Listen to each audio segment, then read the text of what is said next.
Análisis de contraportada con el maestro Alfonso Zárate.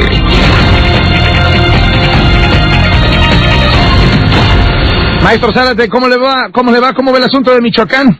Y bueno, ya sabemos que después de una gestión muy desgastante de Fausto Vallejo, en donde la racionalidad político-electoral lo llevó a permanecer en el cargo mucho más de lo que debía, no solamente por la enfermedad tan seria que enfrenta, sino también por los distintos momentos muy duros que vivió en poco más de 2 años al frente de la gubernatura.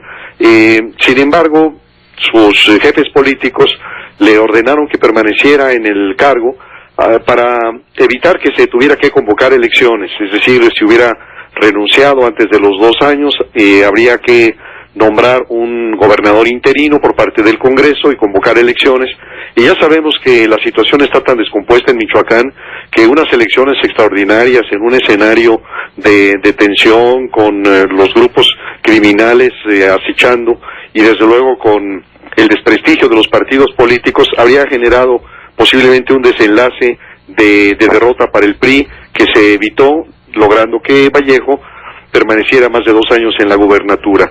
Y bueno, lo que tenemos ahora es la designación por parte del Congreso de un gobernador sustituto, pero yo creo que vale la pena decir varias cosas que quizá por la naturaleza extraordinaria de la crisis en Michoacán se han estado tomando decisiones que no respetan de manera alguna las normas, que no respetan condiciones, digamos, esenciales de cuidado de lo simbólico.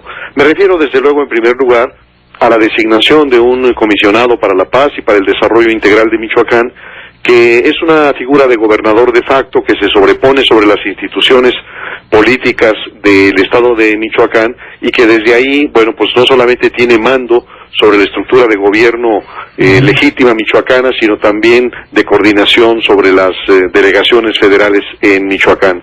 Pero me refiero también a la manera en que sale Fausto Vallejo, donde con una falta de respeto a la institucionalidad, lo que hace, antes que nada, es acudir al presidente de la República para presentar ahí su renuncia. Desde luego, creo que solamente con ingenuidad uno puede pensar que efectivamente fue a presentar la renuncia. Fue a despedirse del presidente que había determinado que ya había concluido su periodo al frente del gobierno.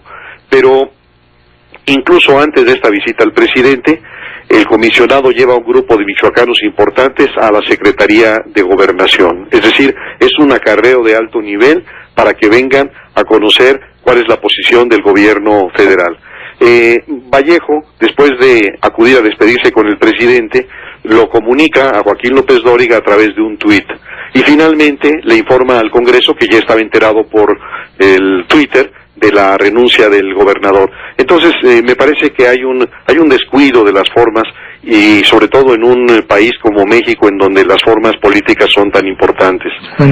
Y decir, por otro lado, que si revisamos la historia de Michoacán, a partir de 1917, es decir, a partir del momento en que inicia la posrevolución, ya es presidente de la República Venustiano Carranza, la primera vez que se elige gobernador es electo Pascual Ortiz Rubio, pero a partir de allí ha habido 20 gobernadores electos mediante el voto, y de esos 20 gobernadores, solo 9 han terminado su periodo, lo cual nos habla también de una de las posibles explicaciones de la condición tan dramática que vive el Estado por una continua inestabilidad que implica que los gobernadores no terminan su mandato, que se nombra un interino, que se nombra a un sustituto. Y bueno, en este caso parece un acierto el hecho de que se haya escogido al que era rector de la Universidad Nicolaita, a Salvador Jara Guerrero, como gobernador sustituto. La reacción de las distintas fuerzas políticas, no solo de los distintos partidos, es de aprobación. Les parece que es un ciudadano que no tiene una filiación con partido alguno, y creo entonces que para este gobernador sustituto lo que se le plantea hacia adelante son al menos 3 opciones. La primera sería replicar el papel de Fausto Vallejo, de ser un simple operador, de quien verdaderamente manda en el Estado. El segundo escenario es un gobernador que se dispusiera a ejercer con honestidad y con eficacia esta responsabilidad constitucional, es decir, el que dijera no soy un monigote, sino soy el gobernador electo por el Congreso y voy a cumplir esas tareas. Bueno, aquí el gran riesgo es de que empezara a tomar decisiones que lo metieran en una ruta de colisión con los poderes federales. Y un tercer escenario que me parece que es el deseable es que Jara Guerrero desplegara dotes políticas excepcionales que le permitieran construir una relación de cooperación sin subordinación, una relación respetuosa. Que ya no haga falta el zar, ¿no? ¿Perdón? Que ya no haga falta el zar para Michoacán. Así es. Entonces, bueno, ¿hacemos una pausa, maestro Zárate, y seguimos? Claro que sí. El maestro Zárate es analista de Contraportada, 7:04, volvemos. Contraportada.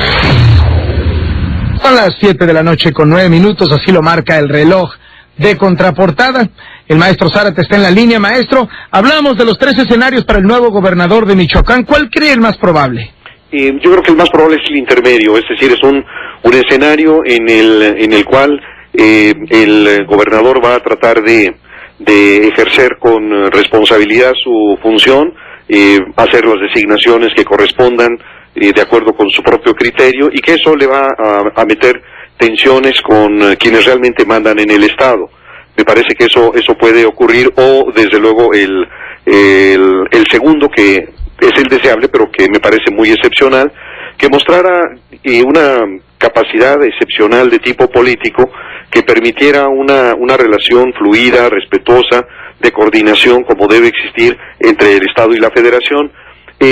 Hay que decir, por cierto, Carlos, que quienes ocupan las rectorías en las universidades públicas generalmente son políticos muy avesados. Hay que pensar inclusive en el caso de la Universidad Nacional con el doctor Narro, que llegan a esta posición con una trayectoria y con una experiencia que les permite manejar con mucha sensibilidad temas muy conflictivos, sobre todo tratándose de una universidad como la Nicolaita, pero en algunas otras.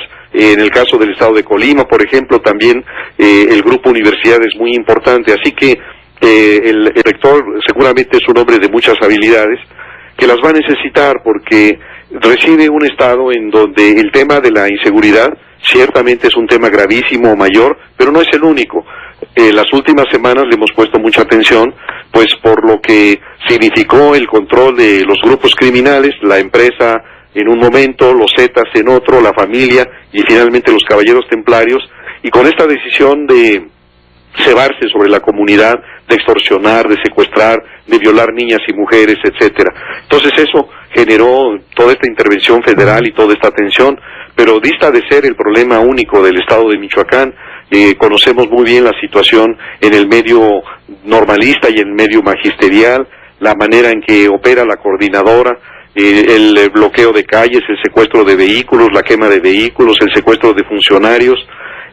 Así que los desafíos, además con unas finanzas públicas muy dañadas, ya anunció el gobernador sustituto una auditoría al gobierno de Fausto Vallejo, pero todo eso nos da un escenario verdaderamente delicado, verdaderamente grave, así que esperemos que el gobernador sustituto Salvador Jara Guerrero pueda sorprendernos con estas capacidades y que en el tiempo en que ejerza el gobierno pueda empezar a desfacer entuertos.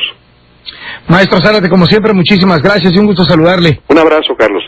Hasta luego, son las 7:12, así lo marca el reloj de Contraportada. Le recuerdo nuestros teléfonos 5166-30.